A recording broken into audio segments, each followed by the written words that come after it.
Puranoticia.cl presenta Hora de Noticias. Las informaciones más relevantes de la última hora en un resumen preparado por nuestro departamento de prensa.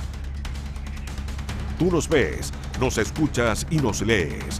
Puranoticia.cl. Esto es Hora de Noticias en Puranoticia.cl. Las noticias como a ti te gustan. Hola, ¿cómo están? Buenas tardes, gusto de saludarles. Comenzando Hora de Noticias a través de Puranoticia.cl. Ustedes nos ve en la televisión en zapin.com, señales 177 cableoperadores que a lo largo de Chile tienen disponible la señal de Puranoticia.cl, nuestro canal de YouTube Pura Noticia Chile, en donde ustedes también nos ven, pero nos escucha a través del 102.5 en el Gran Valparaíso, Viña del Mar, Quilpué, Villa Alemana, Olmué, Limache, también en el mismo punto del dial, 102.5 en San Antonio y todos los sectores de el litoral central.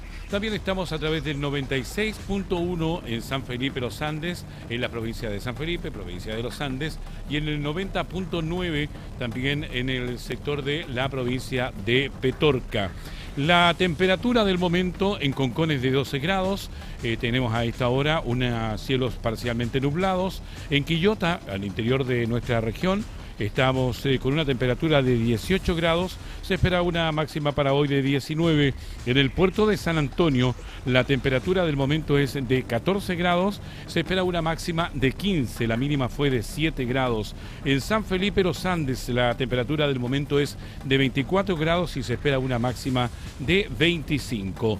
En la Ligua Cabildo Petorca, temperatura del momento 18 grados, máxima para hoy 19 grados, la mínima fue de 6 grados. En la región de Coquimbo a esta hora hay 21 grados, se espera una máxima de 22, la mínima alcanzó los 12 grados. En tanto, en Rapa Nui y la de Pascua tenemos una temperatura de 24 grados, se espera una máxima de 25 y la mínima alcanzó los 22 grados con cielos nublados y vientos a esta hora. Así que comenzamos de inmediato revisando titulares de la presente edición de Hora de Noticias. Frente Amplio y Renovación Nacional chocan por futuro del CNC tras despacho de reforma económica en Comisión de Trabajo. Senado aprobó en general el proyecto de escuelas protegidas y este martes votará normas sobre revisión de mochilas y violencia escolar. Gobierno impulsa proyecto que entregará nuevas facultades a las Fuerzas Armadas durante estados de excepción. Ministerio de Obras Públicas descarta freno a proyecto de aeropuerto comercial en Concón y asegura que sigue activo. Estudio científico detecta altos niveles de metales pesados en especies marinas consumidas en Quintero y Puchuncaví. Consejo Regional de Valparaíso aprueba más de 35.000 millones de pesos para financiar proyectos en 25 comunas de la región. Tragedia en Juan Fernández, incendio deja a un fallecido y 2 casas afectadas. Las 13:04 en Quilpué, autoridades regionales presentaron esta mañana el nuevo cupón de gas licuado del Plan Chile Sale Adelante, beneficio destinado a apoyar a familias vulnerables de la región. En el lugar estuvo nuestra unidad móvil y el periodista Daniel Zunino, a quien le damos la bienvenida. Daniel, buenas tardes, bienvenido. ¿Cómo estás, Ricardo? 13:05. Vamos con la información porque, claro, estuvimos en la comuna de Quilpué, provincia de Marga Marga, porque durante esta mañana se realizó el lanzamiento territorial del cupón gas licuado del Plan Chile Sale Adelante, iniciativa impulsada por el gobierno y que busca apoyar a las familias más vulnerables frente al aumento en el costo de la energía durante los meses de invierno. La actividad se desarrolló en dependencias del Banco Estado y fue encabezada por la Seremi de Gobierno Rosario Pérez, el delegado presidencial provincial de Marga Marga, Gonzalo Azancot, y la alcaldesa de Quilpué, Carolina Corti, junto a representantes de la entidad bancaria y vecinos beneficiados por este cupón. Las autoridades entregaron detalles sobre este beneficio que contempla un cupón de 27.000 pesos para la compra de gas licuado y que en la región podría llegar a más de 800.000 hogares. Escuchemos primeramente las palabras de la Seremi de Gobierno, Rosario Pérez. Así es, estamos entregando esta buena noticia que es parte del plan Chile Sale Adelante. Ya está comenzando la entrega del cupón de gas licuado que prometió el presidente José Antonio Kast y ya lo pueden hacer a través de cupondegas.gov.cl. ¿Quiénes pueden hacerlo? Todos los jefes o jefas de hogar que estén inscritos en el registro social de hogares. Posteriormente, la alcaldesa de Quilpué, Carolina Corti, valoró el impacto que esta ayuda tendrá para las familias de la comuna. Escuchemos también palabras de la alcaldesa de Quilpué. Ser también a que hoy día hacemos efectivo este cupón que viene a alivianar una carga económica que no es menor y que efectivamente afecta a las familias de manera directa. El calor de hogar no solamente puede ser a través de todo el cariño que nos tengamos, sino que necesitamos este abrigo. Y ese abrigo viene a propósito de un gasto que es carísimo en época invernal.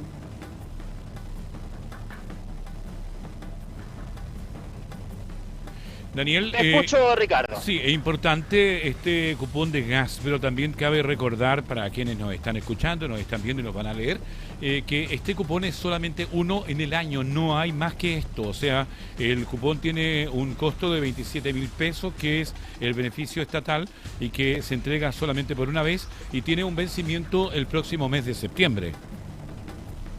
Exactamente, Ricardo. Y como dato pudimos averiguar también fuera de micrófono que este beneficio, por así decirlo, si queda un remanente, porque nos contaban y averiguamos también que el cilindro de gas de 15 kilos, que es el que compra la mayor parte de la población, está a un precio de los 22.000 hasta los 25.000 pesos. Por lo tanto, en caso de sobrar parte de este bono, de este cupón, tenemos entonces que se puede ocupar este remanente en un próximo cilindro de gas, Ricardo. Sí, Daniel, también estuve averiguando en la mañana porque escuchábamos a Jorge Vega y que preguntaba qué iba a pasar con el resto de ese cupón. Y claro, lo puede ocupar la persona que es beneficiada en la segunda compra, o sea, le sirve como un abono del próximo galón de gas. También recordar, Daniel, que es solamente el contenido, aquí no hay el envase, o sea, no está el tubo, no está el galón. Así que para que la gente no vaya a pensar que le van a dar un galón por los 27.000 pesos. Exactamente, es la recarga de gas para el invierno entonces. Y también tenemos palabras del delegado provincial de Marga Marga, Gonzalo Azancot, que llamó a las personas a informarse y realizar el proceso de inscripción dentro de los plazos establecidos también, y anunció también ayuda para quienes no sean nativos digitales, para quienes tengan dificultad con su clave única para ingresar a internet. Va a haber ayuda también por parte de la delegación en el caso de Marga Marga. Ricardo, escuchemos palabras entonces del delegado provincial Gonzalo Azancot. Las municipalidades y en especial la delegación se ha fijado como objetivo el informar y el difundir la mayor cantidad de personas dentro de lo que es la provincia con este beneficio. Nosotros sabemos que hay personas que no tienen acceso, digamos, a los medios digitales. Nosotros vamos a poner puntos de atención para que estas personas tengan efectivamente el acceso. Es importante eso que... Punto de atención entonces, sí. Es importante, Daniel, lo que señala el delegado presidencial de Marga Marga, que van a haber puntos de atención, claro, porque hay mucha gente, como tú lo señalabas, que no son nativos de lo que es internet o la tecnología en sí.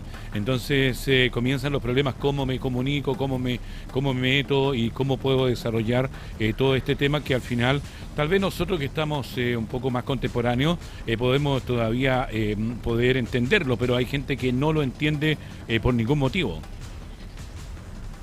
Claro, haciendo un resumen, para recordar entonces este proceso de activación del beneficio se realiza a través del sitio web cupondegas.gov.cl utilizando la clave única y está dirigida a jefes o jefas de hogar pertenecientes hasta el 80% más vulnerable del registro social de hogares en nuestro país. Y también otro dato, Ricardo, hay casos en que en un mismo hogar, por ejemplo, hay 12 jefes de hogar según el registro social de hogares, por lo tanto tendrían doble beneficio.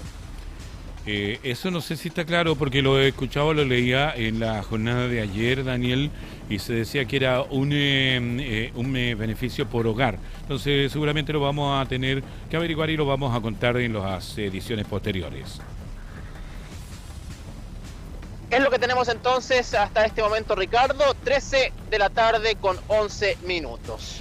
Gracias para Daniel Zunino, que estaba en la unidad móvil viendo lo que es el tema de la entrega de estos vales de gas licuado en el sector de El Marga Marga. Gracias, Daniel. Que esté muy bien. Las 13 horas con 11 minutos vamos con otras informaciones porque el Partido de la Gente impulsa un proyecto para la devolución del IVA en medicamentos y pañales. Detalles en el siguiente informe.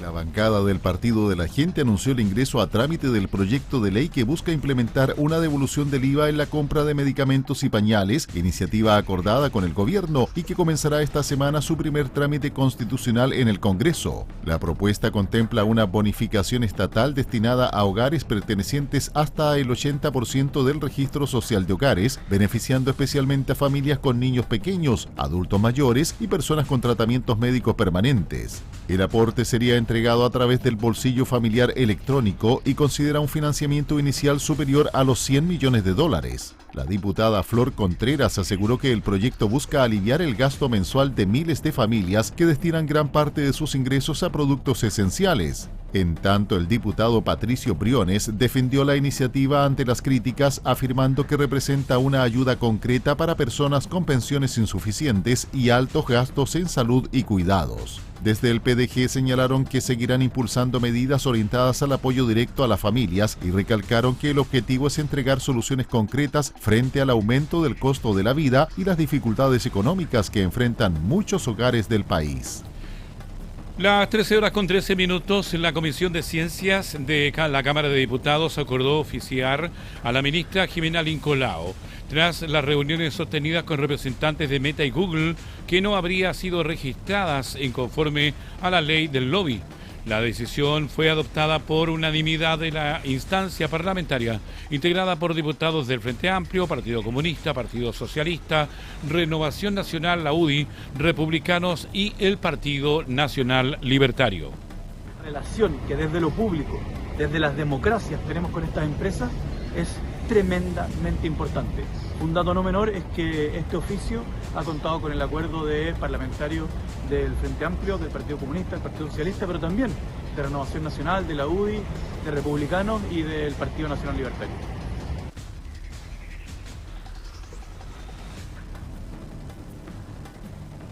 El oficio surge luego de los antecedentes publicados donde se da cuenta de encuentros realizados durante el mes de abril entre la Secretaria de Estado y representantes vinculados a ambas empresas tecnológicas, algunos de ellos de carácter telemático y sin registro oficial en la plataforma correspondiente. Desde el entorno de la ministra Lincolao han señalado previamente que las reuniones tuvieron un carácter técnico y administrativo, descartando irregularidades y afirmando que el objetivo era abordar materias relacionadas con plataformas tecnológicas y además funcionamiento institucional. Las 14 horas con 15 minutos, el Senado aprobó en general el proyecto de escuelas protegidas y este martes votará normas sobre revisión de mochilas y además violencia escolar. Detalles en la próxima nota. La Sala del Senado aprobó en general el proyecto Escuelas Protegidas, iniciativa que busca reforzar las medidas de seguridad, orden y convivencia en establecimientos educacionales frente al aumento de hechos de violencia escolar.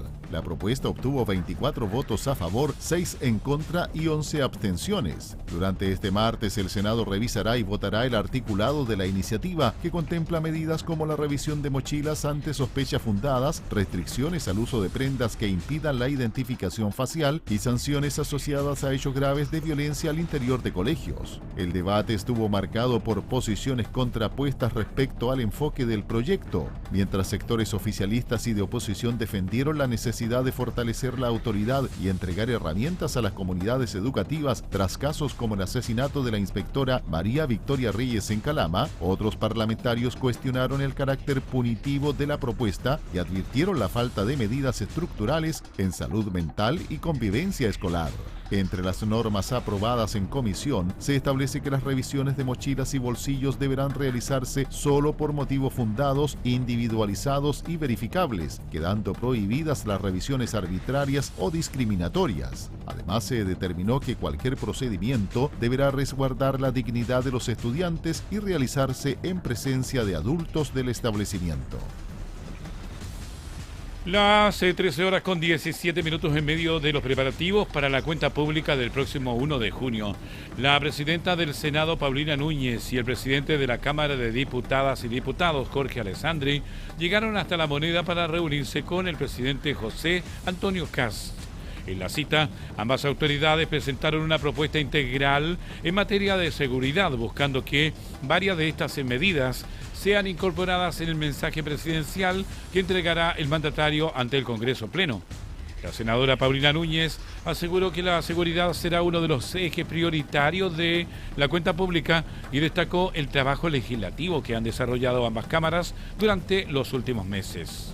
Y es evidente que el trabajo que venimos haciendo hace bastante tiempo con el presidente de la Cámara, Jorge Alessandri, y con nuestros equipos, hoy día pueda plasmarse en esa cuenta pública. Respecto a la reunión que sostuvimos con el presidente de la República y la presidenta del Senado, le hicimos llegar al presidente lo que nosotros sentimos como Cámara de Diputados y Senado que debe estar en la cuenta pública. Faltan 13 días. Le dimos un detalle de proyectos con su boletín, con su estado de tramitación, cosas que serían importantes en materia de permisología, cosas que serían importantes en apoyo a los policías. Presidentes de ambas cámaras se reunió con el presidente de la República para estar de acuerdo en lo que se va a señalar en la cuenta pública del próximo 1 de junio. Son las 13 horas con 18 minutos, hacemos el primer alto comercial y ya estamos de vuelta con más Hora de Noticias. Estamos presentando Hora de Noticias. Estamos presentando Hora de Noticias. Las 13 horas con 22 minutos, estamos en Hora de Noticias, revisamos titulares de esta jornada. Frente Amplio y Renovación Nacional chocan por futuro cense tras despacho de reforma económica en Comisión del Trabajo. Senado aprobó en general el proyecto de escuelas protegidas y este martes votará normas sobre revisión de mochilas y violencia escolar. Gobierno impulsa proyecto que entregará nuevas facultades a las Fuerzas Armadas durante estados de excepción. Ministro de Obras Públicas descarta freno a proyecto de aeropuerto comercial en Concón y asegura que sigue activo. Estudio científico detecta altos niveles de metales pesados en especies marinas consumidas en Quintero y Puchuncaví. Consejo Regional de Valparaíso aprueba más de 35.000 millones de pesos para financiar proyectos en 25 comunas de la región.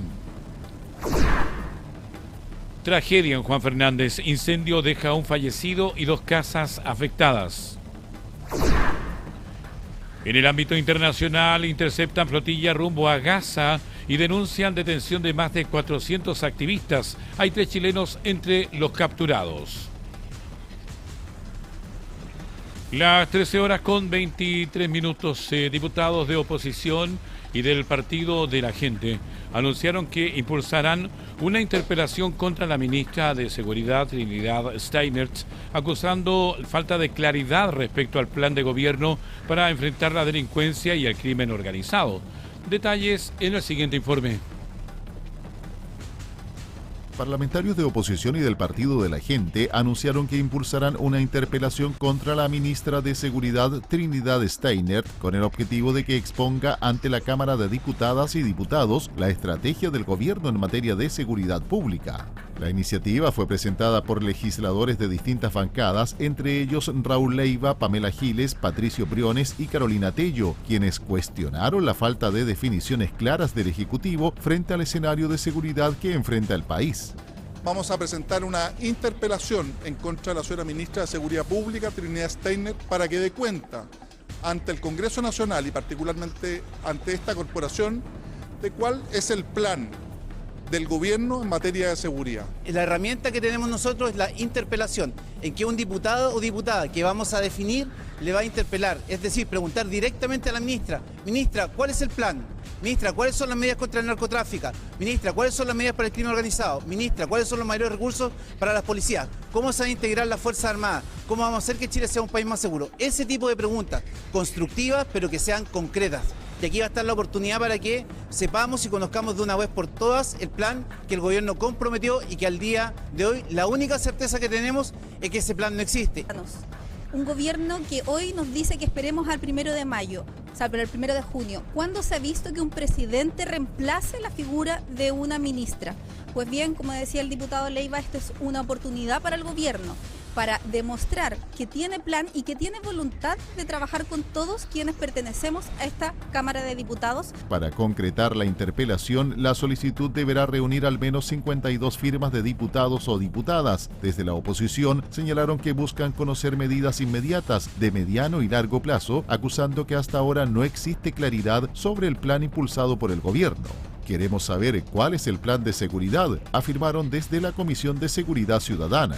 Desde el oficialismo y sectores afines al gobierno respondieron cuestionando la ofensiva parlamentaria. Mientras algunos diputados recordaron que la ministra lleva solo 2 meses en el cargo, otros señalaron que el Ejecutivo ya ha avanzado más rápidamente que administraciones anteriores en materia de seguridad y acusaron a la oposición de impedir instancias previas donde se buscó presentar el plan gubernamental.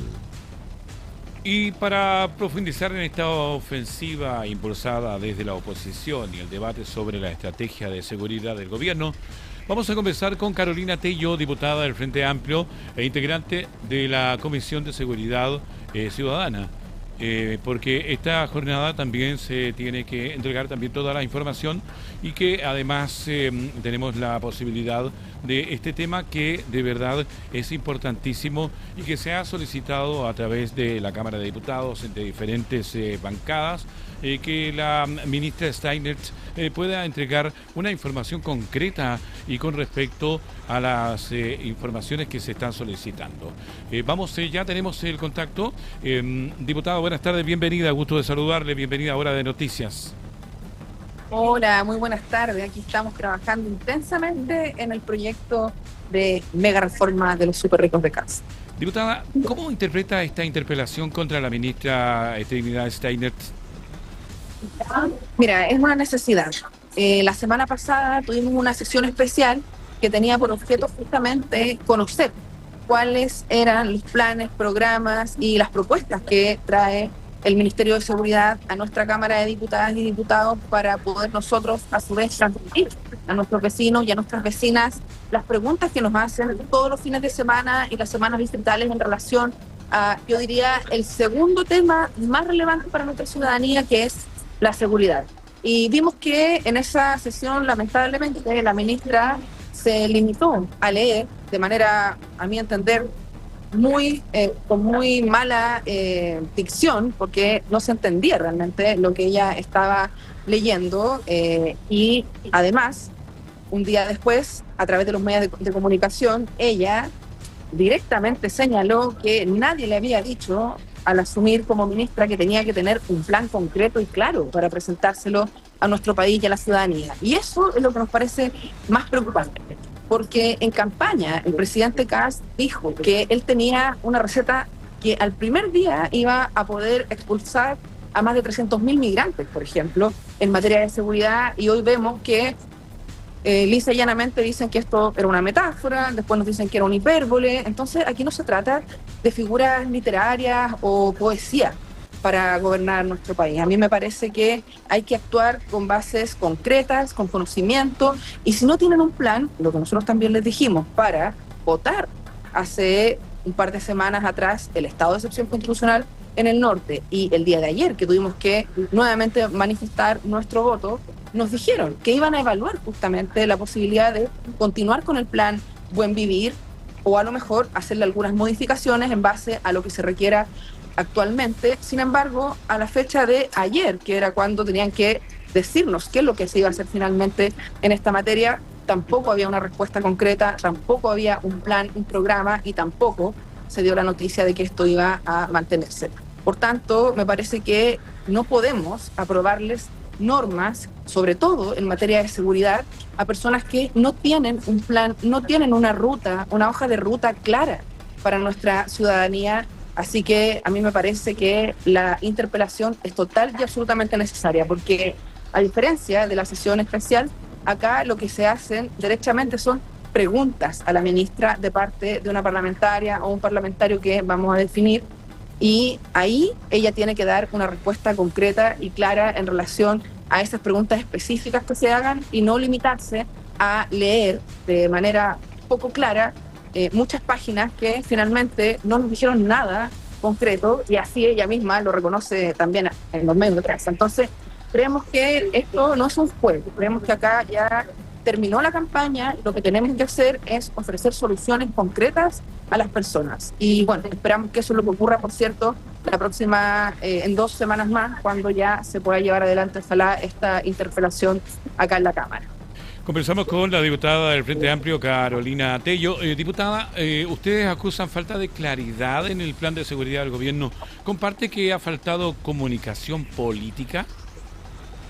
A mí, primero, me parece que falta una propuesta política, más que la comunicación propiamente tal, porque podrían equivocarse en comunicar, por cierto, pero podrían tener una respuesta robusta, fehaciente y clara para las personas, y vemos que eso es lo que ya no ocurre. Simplemente dicen que son fallas comunicacionales y luego se desdicen de las decisiones que tomaban, y por tanto a mí me parece que eso es jugar con la ciudadanía, porque eso a la gente le provoca incertidumbre, le provoca temor, no saben si van a poder llegar de manera tranquila y segura a sus casas después de sus trabajos. Entonces, esa es la respuesta que nosotros tenemos que dar acá. No se trata de errores comunicacionales o no, eso siempre se puede corregir. El problema es que se intenta escudar esta falta de plan o esta falta de respuestas concretas a través de supuestos errores comunicacionales. Aquí lo que falta es una decisión política, es una idea clara de cómo gobernar en materia de seguridad, y a mí me parece que aquí se tiene que escuchar a la Comisión de Seguridad, que es finalmente quien está liderando esta interpelación a la ministra de Seguridad, para poder empezar a trabajar en serio, no solamente dedicarnos a criticar las malas propuestas que además después se desdicen diciendo que se trata de figuras literarias y no de cuestiones concretas o reales. Diputada, la ministra lleva solo 2 meses en el cargo. ¿Cree usted que esta ofensiva tiene un componente más político que técnico?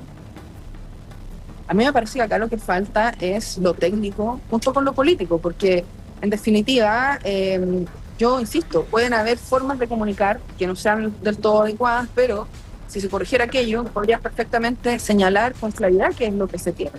Y ese es el problema, que la ministra ha hecho expresamente frente a todas las personas de manera pública que a ella nadie le dijo que tenía que tener un plan de seguridad para el país. Y a mí me parece que eso es lo grave. Y ahí claramente hay improvisación, claramente hay falta de liderazgo, claramente hay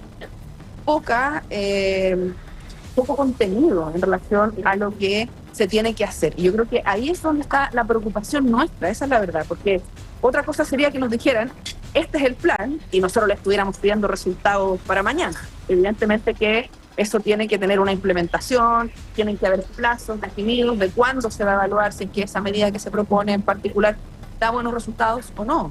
Y eso es lo que nosotros apelamos. No estamos diciendo que en 2 meses tendrían que tener resultados fehacientes y claros, salvo que, recordar, ellos mismos dijeron que iban a expulsar 300.000 migrantes el primer día, cuestión que se dieron cuenta que no era llegar y expulsar, y por eso ahora intentan, a mí me parece de manera muy errada, precarizar y convertir centros de educación o de salud, como son los hospitales, los CEFA, en verdaderos centros de persecución migratoria. A mí me parece que eso también es una irresponsabilidad gigante con los funcionarios y funcionarias públicas de nuestro país, que además ya están sufriendo las consecuencias con los recortes que se han hecho de manera antidemocrática a la ley de presupuesto que aprobamos todas y todos los parlamentarios en el periodo legislativo anterior. Y por tanto también contarte que hoy ingresamos un proyecto de ley para que el ministro de Hacienda respectivo venga una vez al mes a dar cuenta en la Comisión Mixta de Presupuesto de cuáles son esos recortes, porque si tú piensas son modificaciones presupuestarias que se hacen vía decreto de algo que el Parlamento, a través de los votos y de todas las personas a las cuales representa, aprobó en la sala, y eso es grave. Entonces, por eso lo mismo que ellos tienen que hacer es venir a dar respuestas claras y concretas de qué es lo que se recorta, qué es y a quién va a afectar en definitiva. Porque hoy, como tú muy bien lo has mencionado, le echan la culpa a errores comunicacionales, pero finalmente vemos que no hay propuestas de fondo y solo improvisación. Diputado, usted dice que se dieron cuenta ahora que no se iba a poder. ¿Se dieron cuenta ahora o simplemente esto era parte de la estrategia de campaña? Hay muchas personas que piensan que claramente era parte de una estrategia de campaña el decir metáforas, que su significado claramente habla de decir algo, intentar decir algo real con una cosa que es imaginaria. O sea, derechamente una mentira o un simbolismo, pero no tiene que ver con algo concreto, claro, que diga relación con lo que ellos prometieron. Y decirlo con esa soltura de cuerpo frente a todas las personas de nuestro país, a mí me parece que es una tremenda falta de respeto. A mí me parece que es burlarse de las personas, creer que no son capaces de comprender qué es lo que realmente está pasando, y a mí me parece que es muy grave que se ocupen este tipo de herramientas de acción política, mentirle a las personas para poder tener un resultado electoral y después derechamente abandonar a la gente y presentar, por ejemplo, una mega reforma que solo va a beneficiar al 1% más rico de Chile y a las grandes empresas. Entonces, claramente, a mí me genera mucha tristeza, me genera falta de empatía y falta de responsabilidad con las personas que eligieron al presidente de la República. Estamos conversando con Carolina Tello, diputada del Frente Amplio, con este tema que es importantísimo y que es el anuncio de interpelación contra la ministra Steinert. Diputada, ¿qué avances concretos destacaría usted en la materia de seguridad durante el presente gobierno? ¿Durante el presente? Sí, este gobierno. Yo no veo ningún avance, todo lo contrario, veo solo retrocesos. Nosotros teníamos el plan Buen Vivir, por ejemplo, en el periodo anterior, que uno puede decir tienen críticas, más o menos resultados, pero finalmente era un plan claro, que tenía una hoja de ruta, que cada vez que se nos preguntaba qué era lo que estábamos haciendo, en cuánto tiempo, a qué hora, nosotros teníamos una respuesta clara para eso. Entonces, a mí me parece que es lo mínimo, es un estándar mínimo que se puede, y sobre todo en esta materia. O sea, yo creo que acá, derechamente, hay solo improvisación, no hay nada concreto, y yo espero que de aquí a que se haga la interpelación, al menos ya haya un bosquejo, un borrador, y se le pueda hacer alguna propuesta clara a nuestro país y a las personas. Diputada, algunos parlamentarios dicen que no conocen el plan del Ejecutivo. Ahora, ¿ha faltado coordinación en el Congreso? No, es que no existe. No existe el plan del Ejecutivo en materia de seguridad dicho por la propia ministra de Seguridad, Irene Steiner. Se escuchó una voz de fondo que dijo peor, se escuchó una fondo que dice peor, ¿cómo? No existe, se escuchó una voz de fondo. ¿Es peor? Estoy por acá. Ya. Sí. Pero esto es importante porque si no existe, o sea, las soluciones son tremendamente lentas y precarias, claro, a 3 meses de la asunción de este gobierno. Exactamente, eso es lo que nos preocupa. O sea, lo digo por cuarta vez, fue la propia ministra de Seguridad la que señaló que no tiene un plan concreto. Entonces, lo mínimo que nosotros esperamos es que de aquí a que se lleve adelante esta interpelación se haga una propuesta clara, concreta, con fechas, con mediciones, que uno pueda evaluar al cabo de algunos meses y decir, bueno, esto funciona, no funciona, esto es mejor, hagamos esto otro, porque de eso se trata el Parlamento, de poder dialogar, compartir ideas, llegar a acuerdos en base a soluciones que se nos puedan ocurrir a todos y a todas, pero no derechamente decir que hay un plan que nadie conoce, que es difuso y que la propia ministra lo desdice. Creo que ahí está el quid del asunto. Diputada, ¿qué medidas urgentes debería priorizar hoy el gobierno en seguridad pública? Bueno, a mí me parece que es muy claro hoy día que están subiendo lamentablemente las cifras de los delitos más violentos, de los homicidios en nuestro país, que venían a la baja hace algunos meses atrás, y nos dimos cuenta con los números y los datos de hace 2 semanas que esto lamentablemente va en alza, y creo que eso es un motivo de preocupación relevante. Lo mismo que con la sensación de seguridad que tienen las personas, que también es una cifra que había subido bastante en los últimos meses, y hoy día nuevamente vemos cómo esto retrocede. Yo creo que ahí hay un punto muy importante que hay que atender, que no podemos desconocer porque los números nos están diciendo aquello.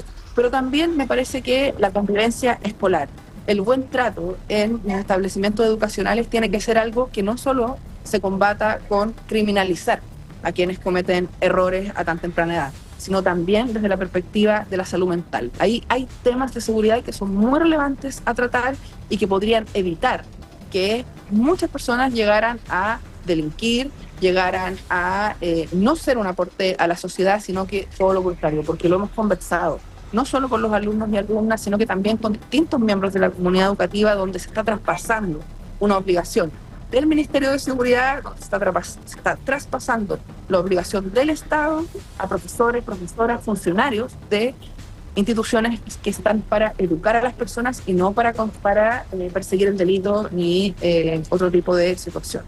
Finalmente, diputado, ¿usted cree que este tema será uno de los ejes centrales que va a tener el presidente José Antonio Kast en su cuenta pública del 1 de junio?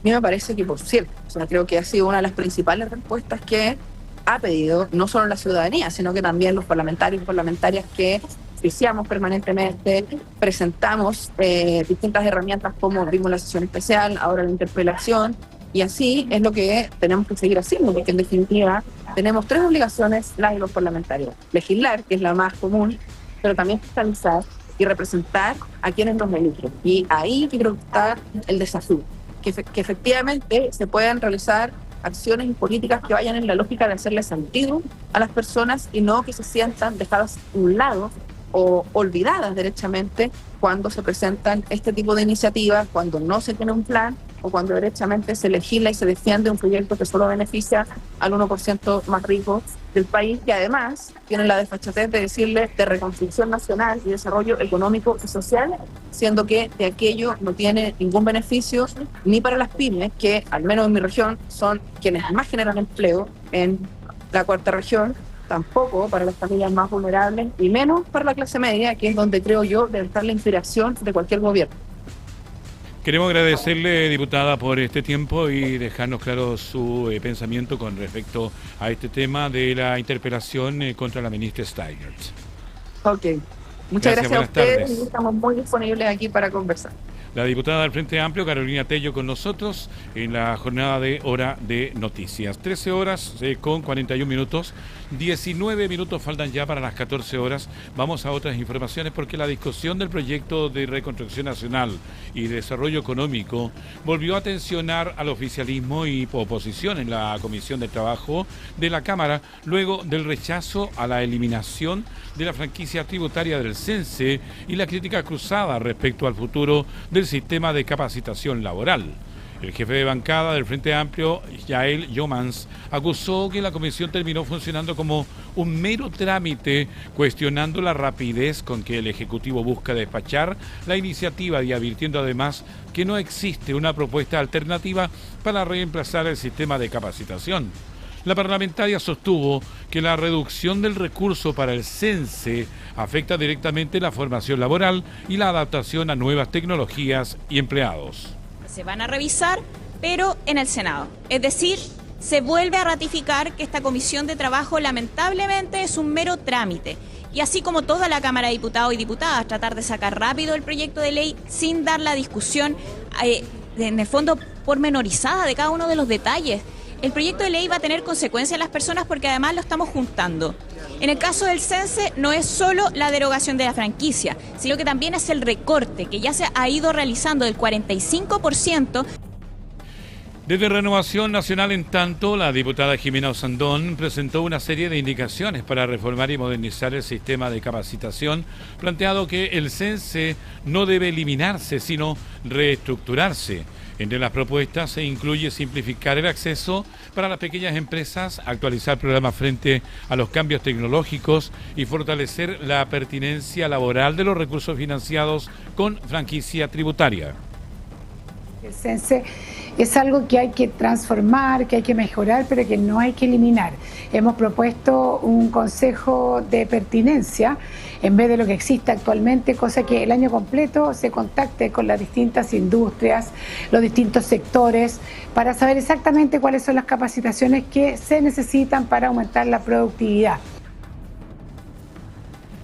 Las 13 horas con 44 minutos, 16 minutos faltan ya para las 14 horas.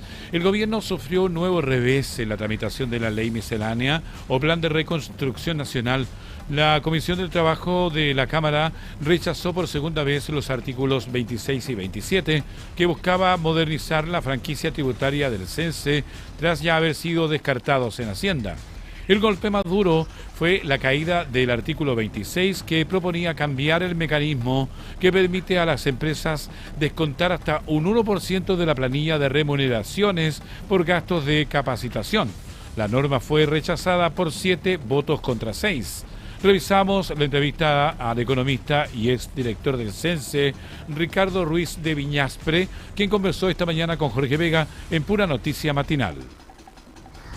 Mira, Jorge, primero que nada agradecer la invitación que me hizo la Comisión de Trabajo de la Cámara de Diputados para poder explicar ciertas cosas que yo conozco del CENSE y que veo que se pueden mejorar. Acá el gobierno ha propuesto un proyecto de reconstrucción nacional que dentro de sus medidas está eliminar o quizás modificar la franquicia CENSE. Entiendo que eso está pasando en el último momento, ya se está abriendo una puerta para modificarla, esta franquicia. Y yo tuve la oportunidad de ir a hablar a la Cámara de Diputados justamente para comentar los problemas que tiene esta franquicia, que justamente hace que se inviertan muchos recursos, pero que no tenga mucho impacto. Exacto. Ahora, cuando uno habla de la franquicia CENSE, siempre como que no entiende mucho su funcionamiento y minimiza efectivamente lo que puede hacer o no. Y hoy día tenemos un gobierno que no la quiere sobre la mesa. Ahí, cuando se abre ese debate y se pone esa característica de sacar el CENSE o cambiarlo de su estructura, ¿cuál es tu opinión? Porque hoy día, me imagino, tú como director del servicio, ¿cierto?, conoces en profundidad cómo funciona. Claro, mira, yo creo que todo funcionario público y toda persona que dirige una parte del Estado tiene que ser crítico con las cosas que funcionan bien y las cosas que funcionan mal. Las cosas que funcionan mal, todo funcionario público tiene el deber de tratar de cambiarlas. Yo tuve la oportunidad de trabajar en el CENSE en el segundo gobierno de Sebastián Piñera y justamente enviamos un proyecto de ley para mejorar radicalmente la franquicia tributaria de capacitación. Sin embargo, eso quedó detenido en el Congreso, se detalló, sucedió lo del estallido social, después de lo de la pandemia, entonces ese proyecto quedó totalmente relegado. Pero la franquicia tributaria, Jorge, es un incentivo para que las empresas puedan invertir en capacitación de sus trabajadores y después se recupera de impuestos a la renta ese dinero. Pero tiene problemas. Por ejemplo, el CENSE fija un valor hora. Todo lo que está bajo ese valor hora es gratuito para la empresa. 100% lo paga el Estado. Pero el beneficio se lo lleva a la empresa, sobre todo a las empresas grandes. Entonces, cuando las cosas son gratuitas, cuando las cosas no tienen costo para la empresa, la calidad queda un poco de lado. Y entonces es ahí donde se generan incentivos negativos. Lo que yo siempre he propuesto es que tiene que haber un copago a todo evento, que la empresa siempre tiene que pagar algo para que busque la calidad y se preocupe de ocupar bien los recursos públicos que apoyan esa capacitación. Uno de los mayores problemas justamente que se le critica al CENSE es la calidad de los cursos, porque estos son impartidos directamente por estos llamados OTEC, que es organismos de capacitación, que son un verdadero negocio, Ricardo. Muchas veces la OTEC, claro, crea estos cursos para poder llenar los cupos, para poder cobrar, claro, la gran cantidad que le cobra el Estado. Entonces, cuando tú hablabas y tú dijiste, nosotros presentamos un proyecto para modificar el CENSE, ¿qué cosas tú modificas del sistema actual? ¿Por qué? ¿Y cómo evitamos o cómo nos sacamos este ruido que la calidad de los cursos impartidos por la UTEC no es óptima? Bueno, porque la ley actual, Jorge, incentiva la mala calidad. Mira esto, o sea, cuando el CENSE dice, bajo cierto nivel, la capacitación es gratuita, bajo cierto número, bajo cierto valor hora, que está, por ejemplo, 10.000 pesos, cuando la capacitación tiene un valor por hora, por trabajador capacitado, menor a los 10.000 pesos, es totalmente gratuito. Pero cuando supera los 1.000 pesos, lo va copagando la empresa. Entonces, ¿qué pasa? Los OTEC se van hacia los cursos más baratos de dictar, para que sea gratuito para la empresa. Y las empresas para así poder captar al alumno, porque en el fondo a la empresa, como no le cuesta nada, entrega a los trabajadores para que hagan el curso. Tal cual. Entonces, los subsidios, Jorge, nunca pueden ser de un 100%. Nunca. Los subsidios tienen que pagarlo en parte la empresa y parte el Estado. Esa es una primera modificación que ayuda a solucionar la franquicia tributaria. Tú sabes también, Jorge, que están los famosos OTIC, los que intermedian la capacitación. Bueno, y cuando la empresa le pasa un cheque al OTIC con el presupuesto que tiene para la franquicia tributaria, eso ya cuenta con el descuento tributario a través de impuestos internos, pero todavía no se capacita a nadie. Por lo tanto, eso también es un incentivo erróneo que tiene este sistema. El descuento de impuestos... ¿Tú eliminarías la OTIC? Mira, yo creo que la OTIC hay que cambiarles el rol, Jorge. ¿Por qué? Porque hoy día nosotros tenemos 925.000 desempleados. Los OTIC, ¿qué debiesen hacer? Proponer planes de empleo para los desempleados de Chile y que logren insertarse en un puesto laboral de manera rápida. Entonces, el OTIC, que son parte de los gremios, debiesen llegar al CENSE y decirle, mira, yo tengo un plan de capacitación para 2.000 personas en estas OTEC, en estos planes de formación, y si los capacitamos van a encontrar un empleo rápido. Te das cuenta que ahí el CENSE trabaja con el sector privado, que es quien genera el empleo, pone recursos para poder ayudar a que esa gente se emplee. Pero después hay que medir eso para ver si efectivamente se emplearon, si obtuvieron un trabajo, y si así pasó, se continúa. Exacto, la labor. Estamos con Ricardo Ruiz de Viñaspre, economista de la Universidad de Finisterra, cierto, que estuvo justamente exdirector del CENSE también y estuvo en la Comisión del Trabajo de la Cámara durante este día lunes. Ricardo, en el fondo entonces la OTIC debiese hacer la reconversión laboral. Por ejemplo, si una gran cantidad de personas hoy día que buscaba trabajo en, no sé, en los bancos, ponte tú, y hoy día los bancos no están generando mucho trabajo y están generando más trabajo otro tipo de empresas, ellos debiesen hacer esa conversión del personal. También enseñarle a manejar a los que no saben manejar, sacar licencia profesional a quien no sabe. Es así lo entiendo, ¿no? Tal cual. Tiene que traer soluciones de empleo. ¿Pero por qué el OTIC? Bueno, porque el OTIC es el gremio y el gremio aglomera a las empresas y las empresas son las que generan el empleo. Por lo tanto, el OTIC tiene que proponer reconversión laboral para que la gente desempleada hoy día se emplee. ¿Y quién pone la plata? Bueno, el Estado. Todos los chilenos a través de nuestros impuestos. O sea, el sistema está bien escrito. Lo que pasa es que está mal ejecutado. Porque en el papel suena perfecto el rol del CENSE, el rol de la OTEC, el rol de la OTIC. O sea, suena perfecto, tenemos los recursos, el Estado pone la plata. La idea en el papel funciona, pero ¿por qué no la podemos hacer palpable? ¿Por qué realmente no se cumple? Porque si funcionaran los tres elementos, tendríamos por lo menos un punto menos, 2 puntos menos de cesantía. Claro, lo que pasa es que justamente este ideal lo podemos conversar entre nosotros y nos suena perfecto, pero la ley nuestra está lleno de detalles que hacen que esto no suceda. Por ejemplo, hay que permitir que los OTIC lleguen al CENSE con propuestas de empleo. Sí, lo mejor que le puede pasar al CENSE o al Estado en general y al gobierno es que los privados estén organizados y pensando en el empleo futuro, porque así nos ayuda a solucionar un problema social, el del desempleo, el de la informalidad, el de los bajos salarios. Por lo tanto, aquí yo veo una situación público-privada potente que hay que redactarla en la ley, en los reglamentos y llevarla a cabo. Creo que están los condimentos necesarios para este escenario. Los OTIC tienen que reformularse, el CENSE y las OTIC también. Tenemos los elementos, tenemos todo, Ricardo. hoy día, ¿qué nos falta para poder articular? Porque, a ver, tenemos el mismo caso que tenemos en la quinta región, que yo lo he expuesto varias veces, ¿cierto? Tenemos una cesantía de prácticamente 2 dígitos, en el caso de las mujeres enorme, y por ejemplo necesitamos 3.000 conductores de la locomoción colectiva. Entonces, ¿por qué aquí la OTIC lo que debiese hacer es juntarse con los gremios de las micro, decir cuánta pega tenemos para choferes, tanta, irse a la OTEC, perdón, al CENSE y a la OTEC, decirle, hagamos un curso de choferes, aquí tengo a la gente, oye, y solucionemos un problema de una.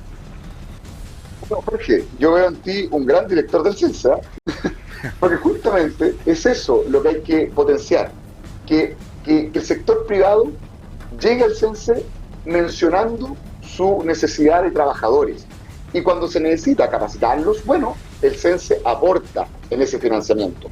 Los conductores es un gran ejemplo. Siempre, desde un tiempo a esta parte, han habido siempre déficit de conductores y tienen un salario más arriba del promedio nacional. Por lo tanto, esa información tiene que llegar de manera informada, de manera ordenada al CENSE a través de los gremios empresariales, y el CENSE tiene que ir viendo costos y beneficios. ¿Cuál es el beneficio?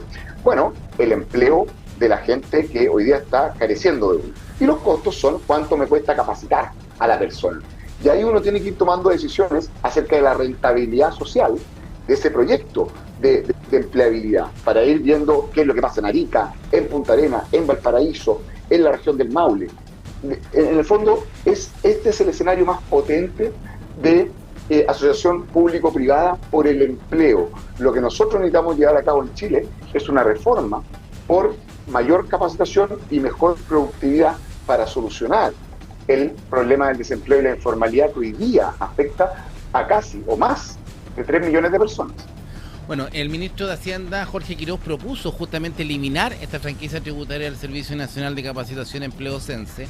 Esta medida que busca generar un ahorro fiscal cercano a los 300 millones de dólares. Es harta la plata que tiene el presupuesto del CENSE, 300 millones de dólares, ¿cierto? Ahora, ¿cómo va la discusión del Congreso sobre la eliminación de este beneficio tributario?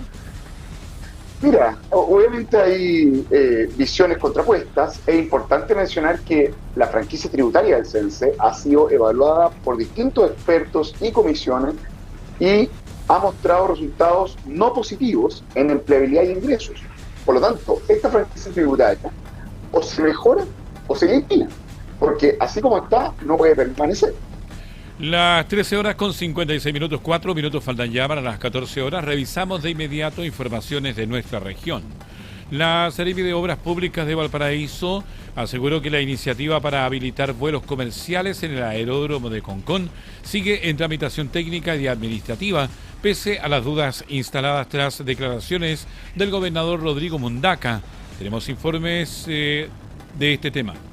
La Seremi de Obras Públicas de Valparaíso aseguró que el proyecto para transformar el aeródromo de Concón en un terminal apto para vuelos comerciales nacionales e internacionales continúa activo y no ha sido descartado por el gobierno, saliendo así al paso de las declaraciones del gobernador regional Rodrigo Mundaca. A través de una declaración oficial, la Seremi Patricia Terán explicó que la iniciativa se encuentra actualmente en la etapa de obtención de la recomendación satisfactoria, conocida como RS, por parte del Ministerio de Desarrollo Social y Familia, trámite clave para avanzar hacia la ejecución física del proyecto.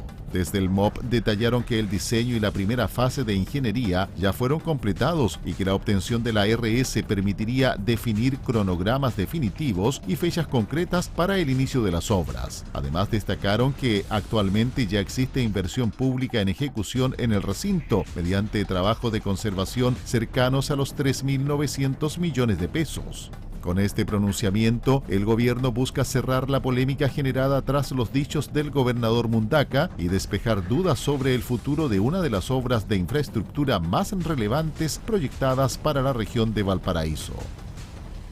Estamos revisando informaciones de nuestra región. Una desconocida historia salió a la luz en torno al proyecto Margamar, la iniciativa que buscaba transformar el estero Marga Marga de Viña del Mar en una marina deportiva pública y que durante años estuvo ligada públicamente al arquitecto y actual ministro de Vivienda Iván Poduje.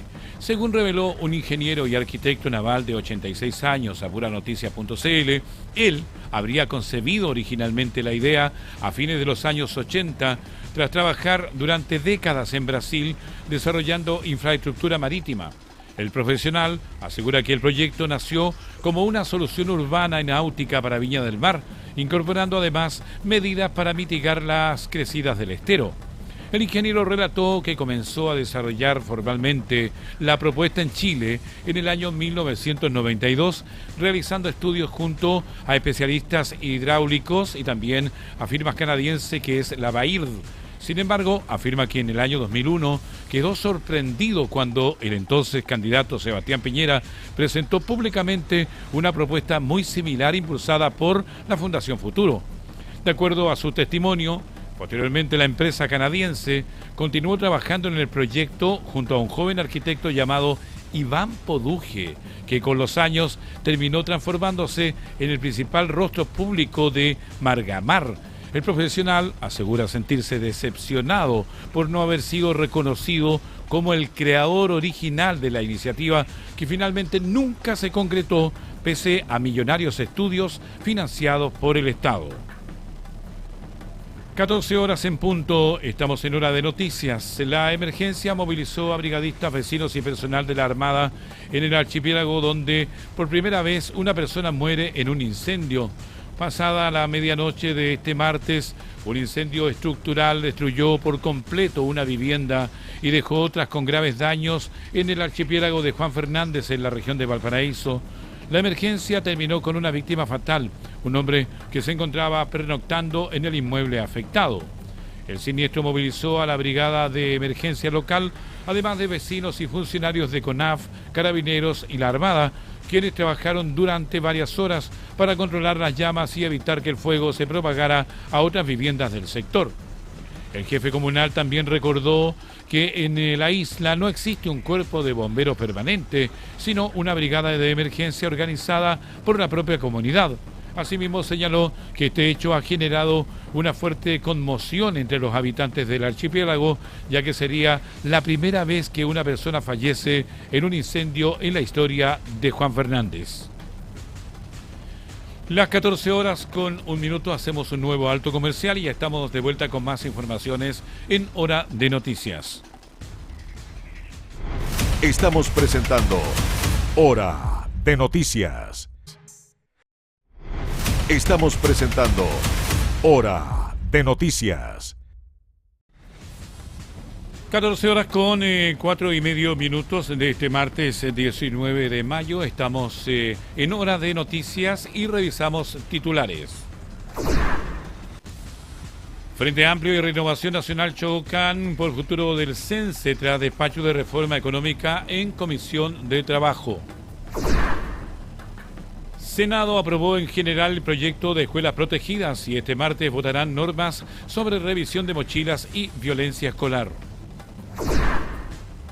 Gobierno impulsa proyecto que entregará nuevas facultades a las Fuerzas Armadas durante estados de excepción. Ministerio de Obras Públicas descarta freno a proyectos de aeropuerto comercial en Concón y asegura que sigue activo. Estudio científico detecta altos niveles de metales pesados en especies marinas consumidas en Quintero y Puchuncaví. Consejo Regional de Valparaíso aprueba más de 35.000 millones de pesos para financiar proyectos en 25 comunas de Valparaíso.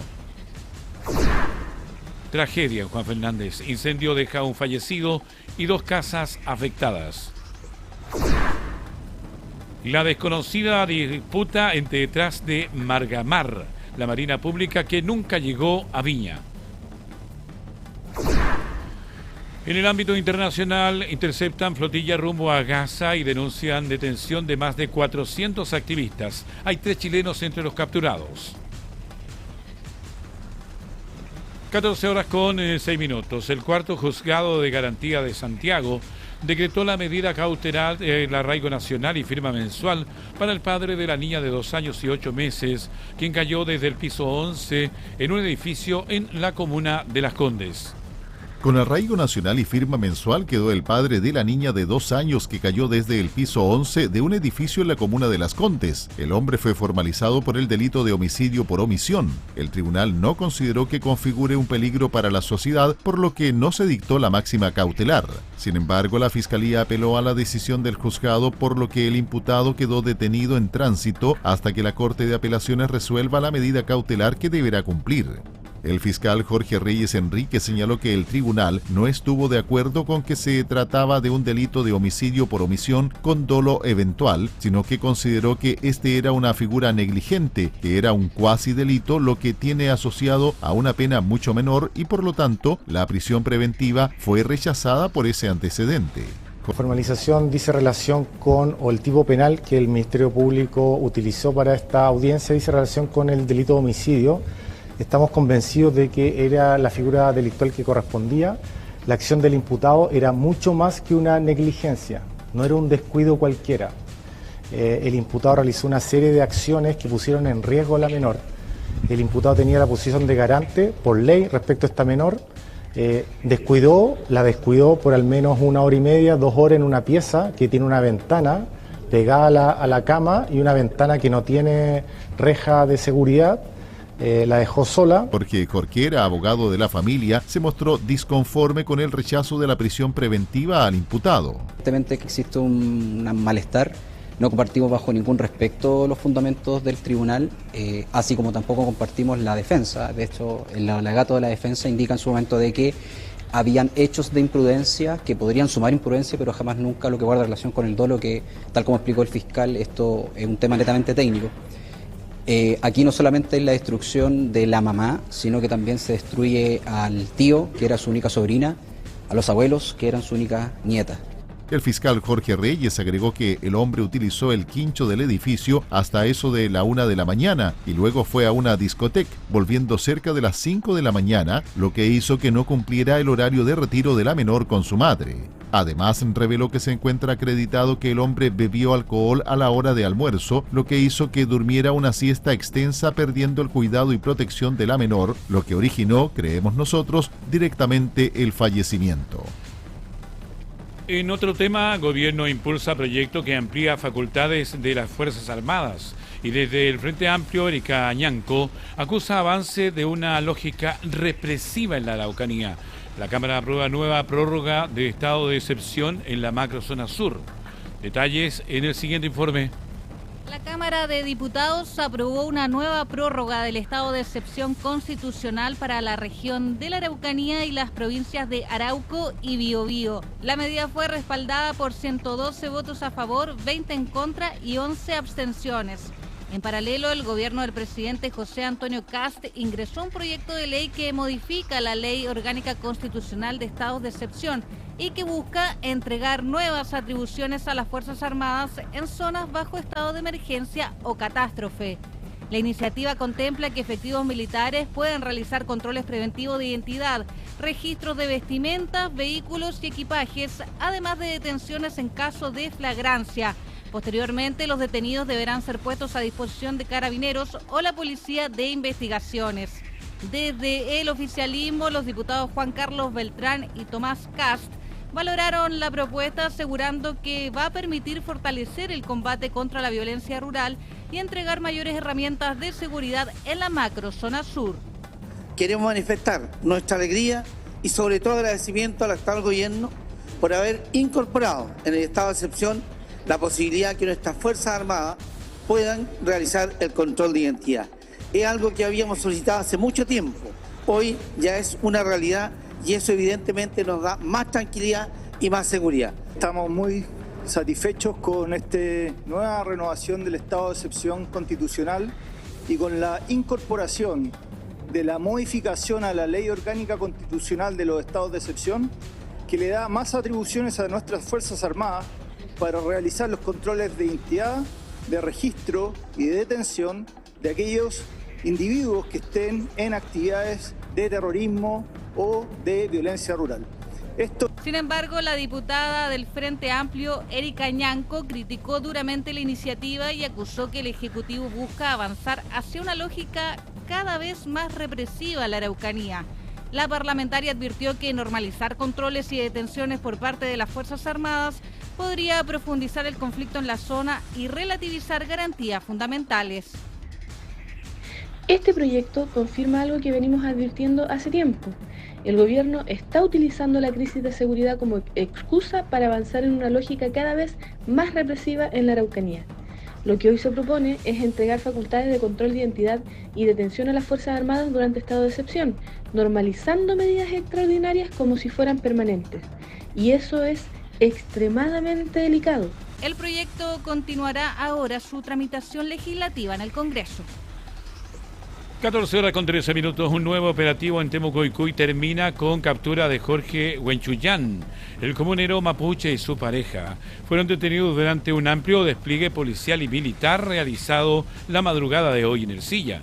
La Policía de Investigaciones, Carabineros y efectivos del Ejército realizaron durante la madrugada de este martes un nuevo operativo en la comunidad de Temucoicuy, en la comuna de Ercilla, en la región de la Araucanía, que terminó con la detención del comunero mapuche Jorge Huenchuyán Cayul y su pareja Carolina Padilla Banquel. El procedimiento, denominado Operación Tridente, comenzó cerca de las 2 de la madrugada y movilizó un importante contingente policial y militar. Según los antecedentes, ambos fueron ubicados al interior de un domicilio y posteriormente trasladados en un helicóptero del Ejército hasta la ciudad de Victoria, en medio de disparos registrados en el sector. En relación con el procedimiento que se gestó en horas de la madrugada del día de hoy, se trata de un procedimiento de detención de 2 personas que desde el año 2021 registraban órdenes de detención pendientes del Juzgado de Garantía de Coyipulli por delitos vinculados con el tráfico de drogas, tenencia de armas y de municiones. Respecto de la orden de detención, en relación con Jorge Huenchuyán, esta se había dictado para que entrara a cumplir la medida cautelar de prisión preventiva. Jorge Huenchuyán mantenía 2 órdenes de detención vigentes emitidas por el Juzgado de Garantía de Victoria, una de ellas por tráfico ilícito de drogas, tenencia ilegal de armas de fuego y municiones, y otra vinculada al delito de usurpación no violenta ocurrido en el año 2019. Su pareja, Carolina Padilla Banquel, también registraba una orden pendiente por tráfico en pequeñas cantidades. Las autoridades informaron que el operativo concluyó sin funcionarios ni civiles heridos y que las fuerzas policiales y militares abandonaron el lugar cerca de las 2 de la madrugada con 50 minutos. Esto corresponde a un trabajo responsable realizado en atención al mandato del presidente de la República y que tiene que ver con las acciones concretas que estamos realizando como Ministerio de Seguridad. Vamos a seguir coordinando estas acciones con Policía de Investigaciones, Carabineros de Chile, el Ejército. Huenchuyán había sido identificado durante años como uno de los dirigentes más visibles de Temucoicuy y posteriormente fue vinculado a investigaciones relacionadas con cultivo de marihuana en invernaderos. Y para analizar el operativo realizado en Temucoicuy, la detención de Jorge Huenchuyán y el escenario de seguridad que enfrenta la macrozona sur, esta mañana en el matinal de puranoticias.cl, Jorge Vega conversó con Miguel Ángel Baker, senador por la Araucanía. Vamos a la detención de este comunero mapuche, Jorge Huenchuyán. Usted lo conoce del lugar, conoce usted de la Araucanía. ¿Qué tan importante es esta detención que ejecuta justamente la Fiscalía junto a las 2 policías? Bueno, es una buena noticia para la Araucanía y para Chile. Los delincuentes tienen que estar en la cárcel y esto es lo que hoy día está produciéndose en esta prácticamente tercera llegada de las fuerzas de Carabineros, Policía de Investigaciones apoyadas por el Ejército a estos lugares que pretenden que sean lugares donde nadie más puede ingresar, pero hoy día estamos contentos de que se haya detenido a este señor porque realmente le hace muy mal a la región. Todas estas acciones de robo de madera, robo de ganado, robo de camionetas, de camiones, de robo de trigo, extorsiones y otras cosas que se están haciendo y que realmente, Jorge, la verdad es que aquí yo descarto, y lo he dicho en otras ocasiones, que haya una suerte de conflicto mapuche o alguna cosa. Lo que aquí hay, básicamente, Jorge, es un grupo pequeñísimo de delincuentes, que no todos son mapuches, porque también hay un señor Berkov que está metido en el tema, Pero lo importante aquí es que Carabineros, la Policía de Investigaciones, están ingresando a los lugares con la orden judicial y se están llevando a los delincuentes a la cárcel. Esto es fundamental para que llegue la paz en la Araucanía y podamos recibir inversión y tener trabajo. Estamos junto a Miguel Ángel Becker, cierto senador de Renovación Nacional por la región de la Araucanía. Senador, es importante también sobre todo para el resto del país y no lo que estamos involucrados en la región de la Araucanía permanentemente, conocer y contextualizar esta realidad. ¿Qué es lo que es Temucuicui, cierto? Esta es una comunidad que es bastante cerrada, que es una especie de pueblo aparte. ¿Cómo funciona Temucuicui? Bueno, es un lugar que está cerca de Ercilla, en donde año a año, estos últimos 25 años, han ejercido ahí un grupo pequeño de delincuentes, terroristas, han ejercido una suerte de control de una parte de un par de hectáreas que hay ahí, que lamentablemente también aquí el Estado ha tenido cierta responsabilidad por entregar muchas veces hectáreas, y otras veces han desplazado a pequeños agricultores, han desplazado incluso a personas de origen mapuche también, y que se han ido tomando este terreno literalmente, y ahí entonces empezaron a controlar los caminos. Al que quería llegar ahí le disparaban, ya conocimos la situación de la ex ministra del Interior. Al que quería entrar lo golpeaban. Tengo personas que conozco que fueron golpeadas por estos delincuentes, pero sí lo que dejan entrar, sí, son los planes de empleo, los recursos del gobierno regional, los recursos del Estado. Eso sí lo dejan entrar, porque viven de las drogas, viven del robo de madera, viven del robo de ganado. Eso le iba a preguntar, el gran negocio oculto ahí es la droga, es el tráfico de drogas, ¿no?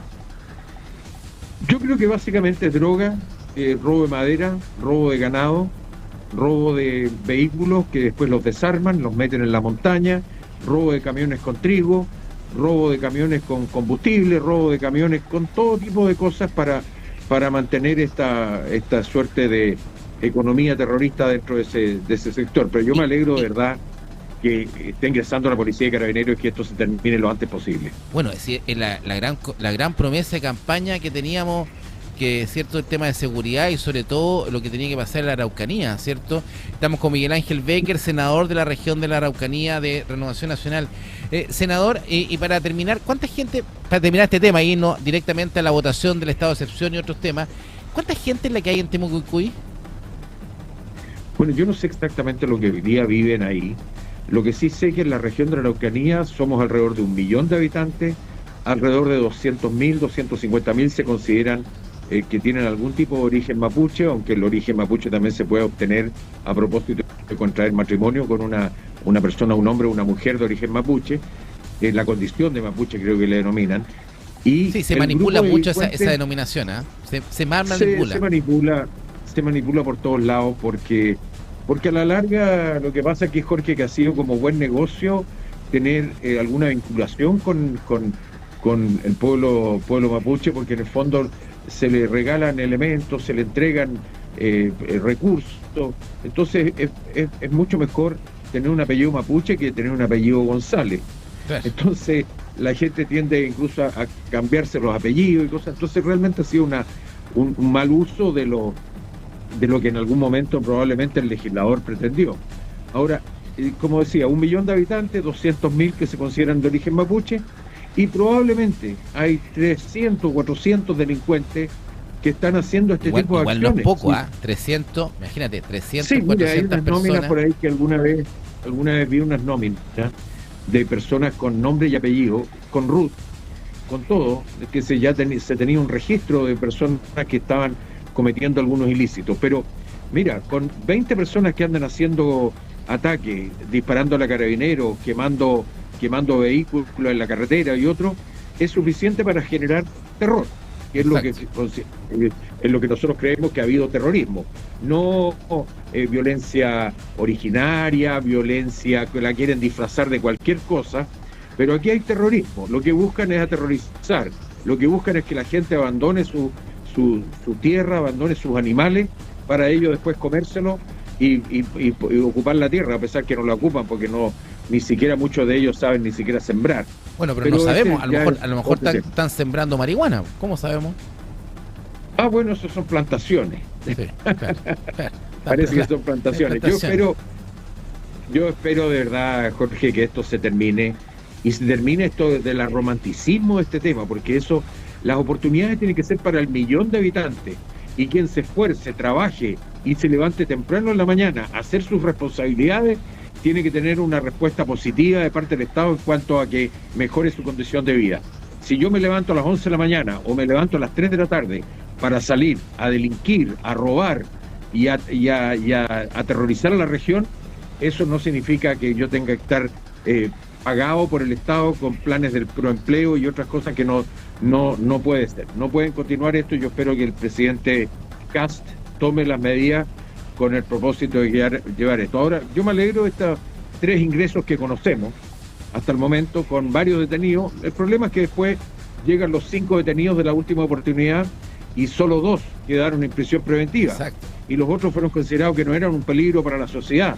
Perdón, aquí hay personas en la cárcel que son considerados peligro para la sociedad, que en mi opinión al menos no tienen ningún peligro para la sociedad, digamos.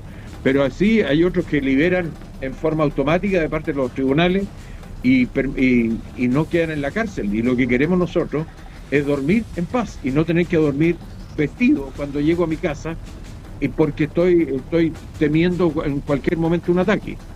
Ahora, 14 horas con 23 minutos. Vamos a continuación a revisar las principales noticias del mundo junto a la periodista Carmen Paz González. ¿Cómo están? Muy buenas tardes. Vamos a revisar esta hora información del ámbito internacional porque más de 400 activistas de 45 países habrían sido detenidos tras la interceptación de una flotilla humanitaria que se dirigía hacia Gaza. Esto según denunciaron organismos internacionales vinculados a la misión. Entre los capturados se encuentran 3 ciudadanos chilenos, el ex dirigente estudiantil Víctor Chanfré, la periodista Carolina Altit y el artista visual Claudio Cayosi. La llamada Global Sumut Flotilla, integrada por 54 embarcaciones y organizaciones de distintos países, fue interceptada por fuerzas israelíes en aguas internacionales cercanas a Chipre, a unas 250 millas náuticas de Gaza. Según denunciaron las organizaciones, los activistas fueron trasladados a un buque prisión que se dirige al puerto israelí de Ashdod.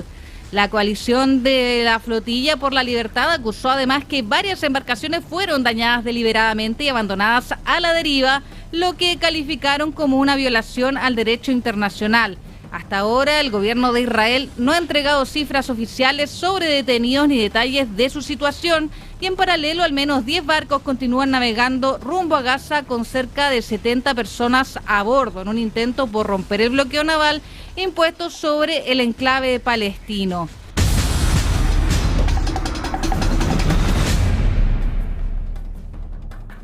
En otras informaciones del ámbito internacional, la Organización Mundial de la Salud elevó este martes a más de 500 los casos sospechosos de ébola y a 130 las muertes vinculadas al brote que afecta al noreste de República Democrática del Congo y que ya se extendió hacia Uganda. El director general de la OMS, Tedros Adhanom, confirmó que existen al menos 30 casos oficialmente confirmados en la provincia congoleña de Ituri, además de contagios detectados en Kampala, capital ugandesa. También informó que un ciudadano estadounidense infectado fue evacuado a Alemania.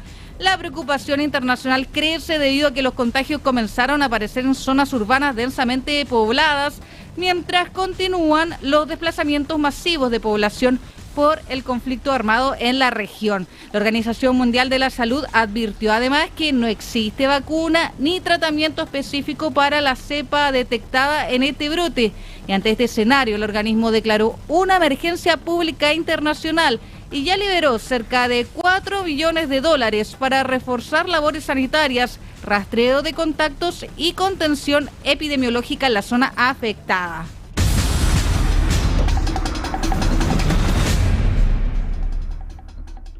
Y seguimos en el ámbito internacional. Al menos 5 personas murieron tras un ataque armado registrado en las inmediaciones del Centro Islámico de Mira Mesa.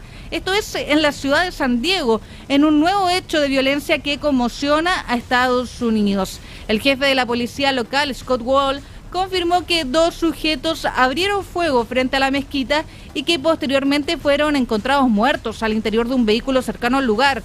Según el FBI, los atacantes tenían 17 y 19 años y entre las víctimas fatales se encuentra un guardia de seguridad, mientras que el resto de los fallecidos eran adultos que estaban en las cercanías del recinto religioso cuando se produjo este ataque. Las autoridades activaron un amplio operativo policial y cortaron calles en el sector. El alcalde de San Diego, Todd Gloria, y el gobernador de California, Gavin Newsom, señalaron que siguen monitoreando la situación y pidieron a la población mantenerse atenta a las instrucciones de seguridad. Dejamos hasta aquí la revisión de noticias internacionales. Volvemos al estudio contigo. Gracias, Carmen Paz González. Vamos a continuar con el mundo internacional o con las informaciones internacionales, porque tras la interceptación de una flotilla humanitaria rumbo a Gaza y la denuncia por una detención de más de 400 activistas, entre ellos 3 chilenos, vamos a conversar con Diego Camis, director de la Comunidad Palestina en Chile. Para profundizar en este tema, le damos la bienvenida. Diego, buenas tardes, bienvenido a Hora de Noticias. Hola, muchas gracias. Bueno, importante información esta, pero ¿qué información manejan hasta ahora sobre la situación de estos 3 chilenos que estarían detenidos? Ahí la primera precisión, no son 3 chilenos, son 4 chilenos, ¿ya? Ustedes nombraron ahí a 3 personas, Carolina Altit, Víctor Chanfró, Cayosi, pero hay un cuarto chileno que se llama Ignacio Ladrón de Guevara, que tiene doble nacionalidad chilena y española. ¿Ya? Lo otro, acá no hay una detención, porque las detenciones uno puede decir cuando, por ejemplo, la PDI o Carabineros detiene a una persona en el legítimo uso de la fuerza. Acá jurídicamente lo que tenemos es un secuestro, porque son personas que estaban en aguas internacionales y fueron abordadas por las Fuerzas Armadas de Israel contra su voluntad, privadas de su libertad, y hoy día están siendo trasladadas a la fuerza a un lugar donde ellos no se dirigían. Entonces hoy día vemos acá que un acto flagrante y sistemático, como nos tiene acostumbrado el Israel de Netanyahu, de vulneración de la legalidad internacional. Ahora, yo lo que veo acá, no hay ninguna duda sobre esto, o sea, ningún Estado tiene derecho a hacer lo que está haciendo Israel, ¿ya? Pero además acá lo que nosotros vemos y nos preocupa es que ya hubo un precedente hace un par de semanas con otra chilena. La comunidad sacó una declaración, ya que el gobierno ante eso fue muy tibio, ¿ya? Solamente dijo que veía con preocupación, y ahora ya han pasado cerca de 36 horas desde que fueron detenidos estos 4 chilenos. Todavía el gobierno no se pronuncia, han habido pronunciamientos de parlamentarios, incluso una declaración de la bancada del Partido Nacional Libertario. Porque acá, independiente de las posiciones que pueda defender cualquier persona, el primer deber que tiene un gobierno es defender el derecho de sus ciudadanos y su integridad física y psíquica. Entonces nosotros nos llama profundamente la atención y estamos un poco consternados que ante esta vulneración flagrante de los derechos de chilenos, el gobierno mantenga silencio, e incluso a pocos días de que había ocurrido esto mismo con una chilena, el presidente Kast se reunió en Costa Rica con el presidente de Israel y según los trascendidos de prensa dijo que iba, contrario a lo que está haciendo la gran parte de las democracias occidentales, va a volver a enviar una embajadora a Tel Aviv. Entonces, esas son cosas que a uno un poco lo desconciertan, porque creo que el primer deber de cualquier Estado, y está hasta en la Constitución, es proteger los derechos y la integridad física y psíquica de cada uno de sus ciudadanos. Diego Camis, director de la Comunidad Palestina en Chile. Diego, ¿la comunidad palestina ha tenido algún contacto con su familia o con las autoridades chilenas en Israel? A nosotros, con la familia sí, particularmente y muy especialmente con la familia de Carolina Altit, que es parte de nuestra comunidad. También han habido contactos con la otra familia. Con la autoridad en Israel nosotros no tenemos nada que conversar y sí le hemos solicitado una reunión de urgencia al canciller, que hasta el momento no se ha dado, porque finalmente nosotros creemos que Chile tiene que defender los derechos de sus ciudadanos frente a una ilegalidad, un abuso y una vulneración de la legalidad internacional tan flagrante y ya sistemática y reiterada como la que está haciendo Israel. Estamos conversando con Diego Camis, director de la Comunidad Palestina en Chile. ¿Cómo interpretan la interceptación de esta flotilla en aguas internacionales ustedes, Diego? Acá no hay nada que interpretar, es un hecho evidente y claro, es un acto ilegal, es un delito internacional. Bueno, pero también... Ese es el calificativo y sin lugar a dudas, porque además, yo quiero ser claro, acá no hay espacio a dobles interpretaciones. Si es que hubiese estado en aguas territoriales de Israel, Bueno, Israel sí podría haber hecho esto. Si es que hubiese estado en aguas territoriales palestinas, ¿ya? Palestina es un Estado reconocido por las Naciones Unidas, por la gran y inmensa mayoría de los países del mundo, incluido Chile, pero hoy día hay un bloqueo naval impuesto por los israelíes. Bueno, habría que discutir la legalidad de ese bloqueo que ya organismos internacionales han dicho, pero ahí habría algún espacio de interpretación. Acá, en aguas internacionales, no hay ningún espacio de interpretación. Nosotros acá en Chile vemos, por ejemplo, cuando en el borde de las aguas internacionales se ponen barcos de otros países a pescar, y nosotros no tenemos nada que hacer, porque tú no puedes interceptar un barco, menos un barco civil, en aguas internacionales. Entonces, lo que estamos viendo acá es una vulneración de derechos, una vulneración de la legalidad internacional y un ilícito, un delito internacional que Israel comete en forma flagrante y reiterada. Estas no son las primeras embarcaciones que han sufrido esto, y de hecho de esta flotilla ya hace 2 semanas habíamos tenido algo similar donde también había una chilena. Entonces, acá lo que hay que preguntarse es hasta cuándo el mundo va a aguantar que un Estado actúe totalmente al margen de la legalidad internacional. Si es que Israel o cualquier Estado que está al margen de la legalidad internacional no tiene consecuencias para actuar al margen de la legalidad internacional, entonces obviamente que eso lo va a seguir haciendo. Y esto no afecta solo a los palestinos o a la gente que quiere solidarizar con Palestina. Esto, en el contexto mundial en que estamos hoy día, yo siempre uso esta frase: hoy en Palestina no solo se juega el futuro de los palestinos, que es algo de suyo, sino se está jugando en qué mundo queremos vivir. Uno basado en normas que nos dimos después de los horrores más grandes que ha vivido la humanidad, o uno basado en fuerza como nos quiere imponer Netanyahu. Por lo mismo, hoy día a nosotros nos sorprende que el gobierno no tenga reacción ante una vulneración tan abierta de derechos de ciudadanos chilenos. Y si no, lo que pasó hace poco tiempo con la primera ciudadana chilena que ocurrió esto, hubo una declaración muy tibia, y a los pocos días hubo una reunión entre el presidente de Israel y el presidente de Chile, y se anunció, según los trascendidos, que Chile iba a volver a mandar embajador. Yo lo que quiero preguntar es: ¿qué pasaría si, por ejemplo, hoy día empresarios chilenos, por poner un ejemplo, fueran detenidos en Corea del Norte? ¿Ya? ¿El gobierno guardaría silencio también? En absoluto. Entonces, acá no puede existir, no es tolerable para ningún gobierno que haya una selección de la defensa de los derechos de los ciudadanos chilenos. Eso es inaceptable. Los viole Israel, los viole Palestina, los viole Corea del Norte, Corea del Sur, Cuba, Venezuela, Perú, Argentina o el que sea. Eso es lo mínimo que tiene que hacer un gobierno. O sea, ustedes están un poco molestos con el gobierno chileno por la percepción que notamos y por supuesto por lo que se describen a través de sus palabras, porque aquí no ha habido una conversación tampoco tan profunda con ustedes. Ninguna, todavía no nos reciben. Nos recibieron cuando fue el caso de la primera chilena, y en la mitad de la conversación sale la declaración donde decía que ven con preocupación. Uno no puede ver, te insisto el ejemplo, imagínate empresarios chilenos fueran detenidos en Corea del Norte. Y, ¿me entiendes? O sea, y acá ni siquiera fue un país con agua internacional. Es que una cosa más política también, entonces comienza como uno, ¿qué pasa con lo humanitario? ¿Qué pasa con lo social? Pero acá no había algo político, es una flotilla humanitaria que llevaba, no habían armas, no había nada.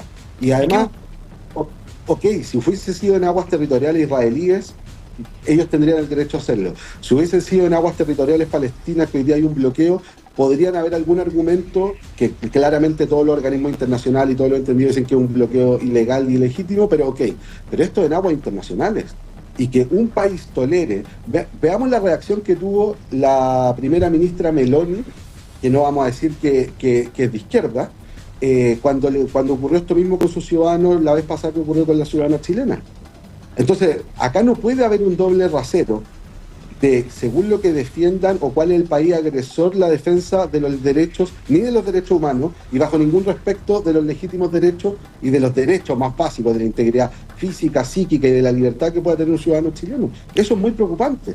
Y que hasta habiendo pasado 36 horas el gobierno no haya emitido un comunicado, y que el comunicado cuando ocurrió esto antes fue que veían con preocupación sin ni siquiera condenar, y a los pocos días reunirse con el presidente de Israel, quiere decir que el gobierno está teniendo un silencio, una actitud cómplice con las ilegalidades, con la vulneración de derechos que están sufriendo ciudadanos chilenos. Y eso, a mi criterio como ciudadano chileno, sin importar el origen o la causa que se defienda, es algo inaceptable. Y ahí ya entramos en el plano político también cuando usted habla del gobierno. ¿Qué opina la comunidad palestina con respecto a esto? Que el gobierno haya estado tan tibio, tan frío con respecto a estos temas. Lo dijimos en una declaración que salió hoy día en la mañana, y es básicamente lo que te estoy diciendo. Nosotros lo que esperamos de cualquier gobierno, y creo que cualquier ciudadano chileno y cualquier ciudadano de cualquier estado, sobre todo un estado democrático, es que se defiendan los derechos de sus ciudadanos cuando son vulnerados por otro estado en forma tan flagrantemente ilegal como lo que está ocurriendo acá. Diego Camis, director de la Comunidad Palestina en Chile. Bueno, voy a volver un poco al tema cuando lo comenzamos, Diego. ¿Qué buscaba concretamente esta misión humanitaria rumbo a Gaza? Romper el bloqueo que tiene Israel de ayuda humanitaria y llevar ayuda humanitaria a la población civil de la Franja de Gaza, que hoy había bajo un bloqueo ilegal por parte de Israel, que decide qué es lo que entra, qué es lo que sale, quién entra, quién sale, y que según todas las denuncias de ONG internacionales y de organismos internacionales, hoy día en la Franja de Gaza hay problemas graves de hambruna. Claro, pero ustedes ya esto lo han conversado, estábamos hablando del gobierno de Chile, pero Israel argumenta razones de seguridad para mantener el bloqueo, Diego. ¿Cómo responde usted a este planteamiento? Pero no puede existir un bloqueo en aguas internacionales. No existe. Por eso te lo dije. Si es que hubiese entrado, si esto hubiese ocurrido en aguas territoriales israelíes, más allá de la discusión ética y moral que uno podría tener sobre si es válido o no interceptar de esta manera y detener, en ese caso sería detener, no secuestrar a activistas que llevan ayuda humanitaria, el derecho internacional les autoriza hacer eso en aguas territoriales israelíes. En aguas territoriales palestinas, que están hoy día bajo un bloqueo, ahí sí, naval, que todo el consenso internacional dice que es ilegal, ilegítimo, etcétera, pero habría una discusión. Pero en aguas internacionales no hay ninguna discusión que esto es una ilegalidad. No puede un Estado hacer esto. Diego, queremos agradecerte por exponernos tu posición y la posición de la comunidad palestina en Chile en esta jornada de día martes. Gracias por tu tiempo y por supuesto por exponer cuál es la visión y la posición de tu comunidad. Muchas gracias a ti, muchas gracias y saludo a todos los auditores. Gracias, muy amable. Bueno, despedimos a Diego Camis, director de la comunidad palestina en Chile, cuando son las 14 horas con 38 minutos, 22 minutos faltan ya. Para las 15 horas hacemos un nuevo alto comercial y ya estamos de vuelta con más Hora de Noticias. Estamos presentando Hora de Noticias. Estamos presentando Hora de Noticias.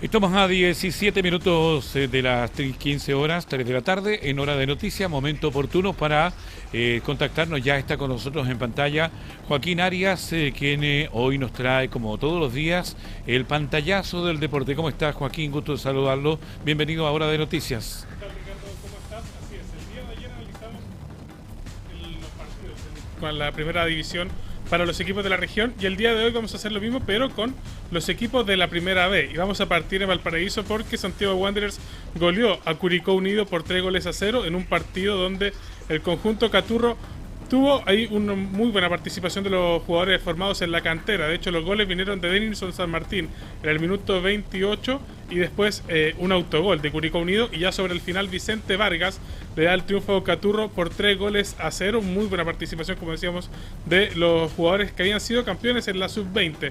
Santiago Wanderers con este triunfo queda segundo en la tabla de posiciones y obviamente manteniendo la buena racha que ha tenido en los últimos partidos. Importante que Wander se mantenga en los primeros lugares. Si no bien está en el primer lugar, está en zona de liguilla bastante holgado, Joaquín. Así es, sí, está en una zona de liguilla, viene de varios triunfos consecutivos. Hasta antes de perder con Iquique llevaba 7 triunfos consecutivos. Ahora, tras lo que hizo la semana pasada también ante Cobreloa, ya lleva 2 triunfos y 2 goleadas, que obviamente le terminan dando una muy buena cuenta de ahorro al cuadro Catur. Importante que los cuadros de la región se comiencen también a empoderar en los primeros lugares. Hablábamos de Santiago Wanderers, pero también hay otros equipos que también se están acercando a los primeros lugares o a zona de liguilla, Joaquín. Así es, y fue justamente lo que hizo el conjunto de San Luis de Quillota el día domingo, cuando se enfrentó a quien era el puntero del campeonato del fin de semana, Deportes Puerto Montt. Lo termina ganando el conjunto canario por 4-1. Muy buena actuación también del conjunto de San Luis de Quillota, y si bien no alcanza a estar en zona de liguilla, se está solamente 2 puntos, pero con la ventaja de que sigue invicto como local. El conjunto de San Luis de Quillota, los dirigidos de Humberto Suazo, no han perdido en ese terreno de Lucio Fariña Fernández, y obviamente ya viene de 2 goleadas consecutivas. Le ganó 4-0 a Unión San Felipe y ahora 4-1 al conjunto de Puerto Montt. Y se acerca, puede ser una tercera no goleada, sino que un nuevo triunfo este fin de semana frente a Magallanes, de San Luis de Quillota. Así es, día domingo a las 20 horas van a estar jugando San Luis de Quillota y Magallanes nuevamente de local, y de hecho hoy día anunciaba al conjunto canario que va a ser una doble jornada. Va a estar jugando el fútbol femenino a eso de las 5 de la tarde para después dar paso al fútbol masculino. Joaquín, no es primera vez que se hace este dúplex entre el fútbol femenino, que también está bastante bien, que había tenido varios partidos invictos y perdió el fin de semana con Cobresal, la rama femenina de San Luis de Quillota. Se están haciendo estos dúplex, 2 partidos por 1, y que se paga solamente una entrada, también apoyando al fútbol femenino, que creo que es un gran ejemplo para otros equipos de la región. Así es bueno lo que está haciendo San Luis de Quillota. Primero, están jugando en el estadio, que es algo que no todos los clubes femeninos lo hacen. Hay muchos que juegan en los campos donde entrenan habitualmente, hay otros que lo juegan a puerta cerrada. Sin embargo, San Luis lleva este partido a la gente y lo hace en esta jornada doble con un precio módico para ver 2 partidos. La primera vez que lo hicieron fue justamente cuando jugaron el clásico frente a Unión La Calera, triunfo también de las Canarias en ese encuentro. Claro, pero también debemos comentar que el fin de semana pasado hubo un duelo de afligidos, porque también llegamos a través de la 96.1 al Valle de la Concagua. San Felipe está bastante complicado en la tabla de posiciones, y se enfrentó al último de la lista, o sea, al colista de la división de ascenso. Así es, porque Unión San Felipe se enfrentó a Rangers de Talca. Rangers, que lo sabemos, viene bastante mal en el campeonato, no ha logrado triunfos, tiene solamente 3 puntos con 3 empates.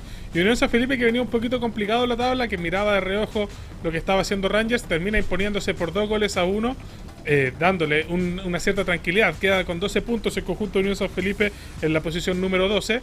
Pero también le complica el panorama al conjunto de Rangers, que termina desvinculando al director técnico Jaime Vera, y por la información que ya manejamos es que estaría justamente asumiendo dentro de estos días Ivo Basay en el conjunto de Rangers de Talca, que además hoy día también desvinculó a Mauro González. Bueno, recordemos entonces que San Felipe también había tenido cambio de técnico, porque después de la goleada que le propinó San Luis de Quillota hubo cambio de técnico, y ahora le correspondió el salir de Rangers de Talca al Pillo Vera. Así es, sí, termina saliendo Jaime Vera y va ahora están con un interinato, pero ya va a asumir el tercer técnico en la banca de Rangers de Talca, esperando que puedan cambiar un poco el panorama que vienen enfrentando. Bien, agradecerte, Joaquín, por este pantallazo de los equipos del ascenso de la región de Valparaíso. Seguramente ya en una próxima edición vamos a tener los próximos encuentros que se juegan este fin de semana. Así es, muchas gracias. Bien, Joaquín Arias con nosotros, también entregándonos el informe deportivo. Vamos con más informaciones del deporte, porque a pocas semanas del inicio de la Copa del Mundo en Estados Unidos, dueños y administradores de hoteles en ciudades como Houston, Kansas City, Miami y Nueva York manifestaron preocupación por el bajo nivel de reservas, por muy debajo de las expectativas generadas en el torneo. Según la Asociación Norteamericana de Hoteles y Alojamientos, 8 de cada 10 hoteles en las ciudades anfitrionas registran una demanda menor a la proyectada e incluso inferior a la del mismo periodo del año pasado. Algunos empresarios atribuyen la situación al alto costo de las entradas, el aumento del costo de la vida y el clima político marcado por las políticas migratorias impulsadas por el presidente Donald Trump. Desde Houston, la propietaria de un hotel boutique aseguró que actualmente tiene un solo 45% de la ocupación para las fechas del Mundial, lejos del 70% que registraba el año pasado. A esto se suma también la molestia de los hinchas por el precio o los precios de las entradas, que en algunos casos superan los $2.000 y que para el final han alcanzado cifras millonarias en reserva. Pese a este escenario, tanto la FIFA como también las plataformas como Airbnb mantienen el optimismo y aseguran que la demanda aumentará en las semanas previas al campeonato. Los hoteleros también esperan un repunte de última hora, especialmente una vez definidos los rivales y las sedes de las selecciones que están participando en el Mundial.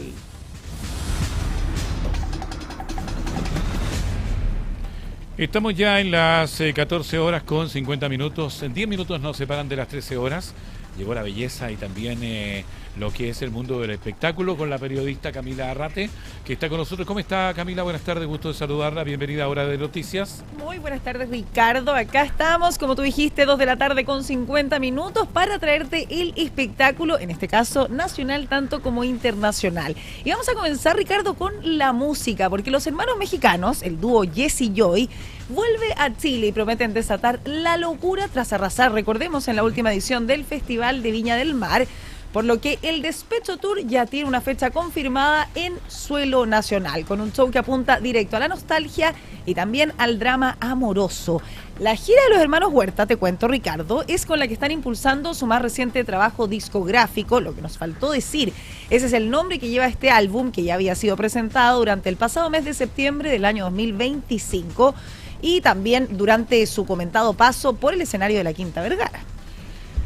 Además que estuvo espectacular la presentación de estos hermanos que entregan, pero por completo, un espectáculo que, oye, lo que no saben, tal vez nunca van a imaginarse que son hermanos y que entregan entrega hacia el corazón en el amor. Porque es un show, como tú lo decías, completamente romántico y fueron uno de los números que se presentó durante el último certamen internacional que fue más aplaudido. Mucho público llevó, o sea, también. Uno de los que llevó más público en las jornadas nocturnas del Festival de Viña. Y te cuento, Ricardo, que para la preocupación de los más fanáticos de este dúo de hermanos mexicanos, no todo sería material nuevo, porque Jesse y Joy también prometen un recorrido cargado de himnos que marcaron a toda una generación, incluyendo canciones como Dueles, Ya no quiero y Corre, unos éxitos, ¿cierto?, bastante coreados de este dúo, y además de otros clásicos que siguen rompiendo los corazones. Y muy radiales por lo demás. También, que tocamos ahí a través de nuestras frecuencias de puranoticia.cl.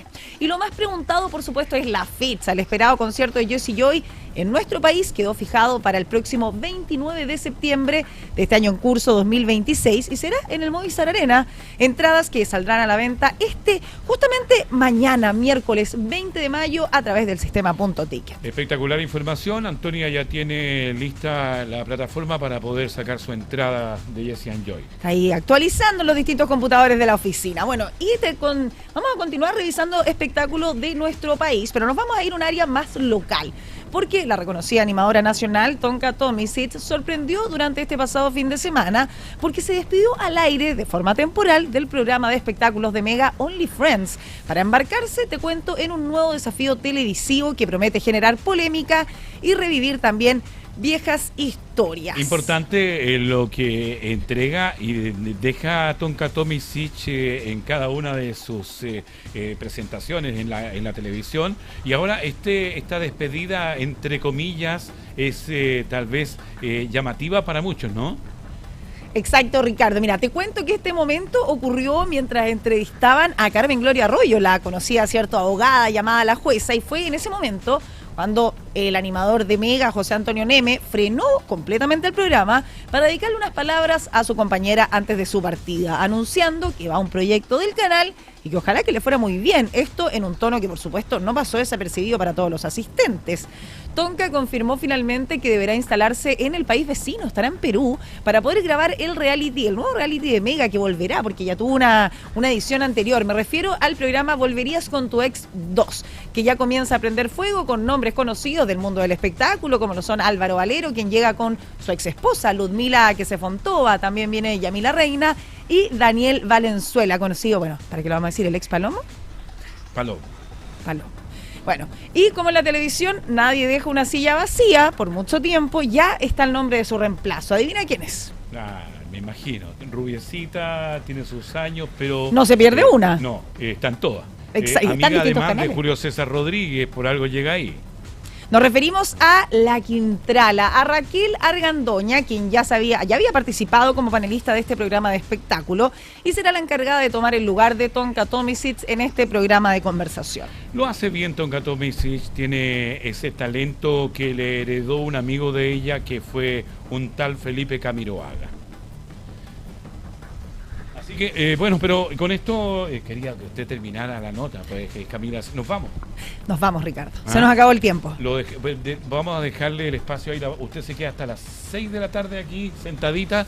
Nosotros nos vamos a despedir con titulares. Frente Amplio y Renovación Nacional chocan por el futuro del CENSE tras despacho de reforma económica en Comisión del Trabajo.